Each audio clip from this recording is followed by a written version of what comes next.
pas vous dire que je ne soutiens pas, mais nous voulons avoir des retombées dans le panel de la ménagère. Parce que jusqu'à maintenant, là, je n'ai pas encore vu des actions concrètes de cette diplomatie. Vous voyez? Alors, c'est pourquoi je vous dis que les Rwandais, c'est les Rwandais qui vont gagner. Et si aussi ça, même la déclaration de principe, là, en tout cas, les Rwandais a l'avantage. Parce que, d'abord, apport Naé n'est pas encore défini. Les apports du Rwanda n'est pas encore défini. Et de deux, si on exploitait ces minéraux pour aller avec ça aux États-Unis, ça va transiter par les Rwandais. Très bien. Et si ça transitait par les Rwandais, il y aura des taxes que les gens vont payer là-bas au Rwanda avant de transiter. On a clair par rapport à mais oui, il faut qu'on doit définir aussi les rapports. Oui, les intérêts. Les États sur la scène internationale, ce ne sont pas des amis, papa. Ce sont les intérêts qui priment. Mais nous sommes partis à genoux. Et aussi, il y a ce qu'on appelle la culture là. Je ne sais pas si nos autorités ont encore cette culture.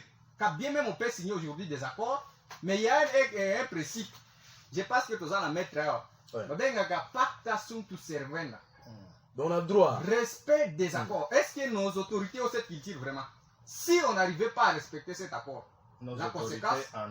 Non, nos autorités, non, parce que je ne suis pas un visiteur. S'il vous plaît, maître, je te reviens pour réagir. Je pense que c'est pourquoi je vous dis que est-ce que les autorités congolaises ont cette culture? Et si on n'arrivait pas à respecter ces accords, quel sera notre sort? C'est ça le problème. Jusqu'à présent, là, je pense qu'il y a beaucoup d'impacts. Entre autres, d'abord parce que si vous lisez l'article 9 de la Constitution de notre pays, qui dit que l'État congolais exerce d'une manière permanente la souveraineté sur les plats, sur le sol, le sous-sol, voies aériennes, maritimes, tout ça.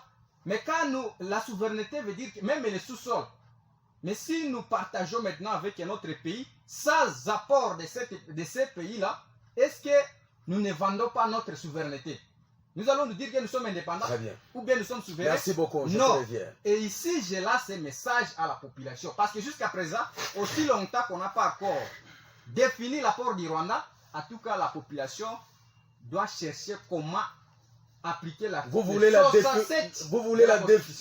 définition des intérêts de part et d'autre. Sur la scène internationale, les États ne sont pas des amis, ce sont les intérêts qui priment. Des minéraux. Nous ne pouvons pas négocier la paix avec les Rwandais, c'est dans notre minerai. Les Rwandais, c'est quoi?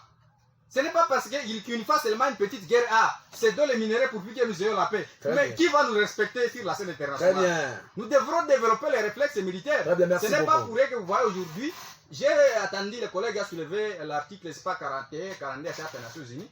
Mais si vous regardez ce qui se passe entre Ukraine et Russie, c'est ça. Parce que si nous étions dans l'agression, les chefs de l'État, j'ai soulevé ça à l'émission passée, si malheureusement, les gens qui ne connaissaient pas ça, c'est la charte des Nations Unies, il faut qu'on sanctionne donc le pays agresseur. Malheureusement, ça n'a pas... même nos autorités n'ont jamais reconnu que nous sommes agressés. Parce que je vous avais soulevé des articles ici dans notre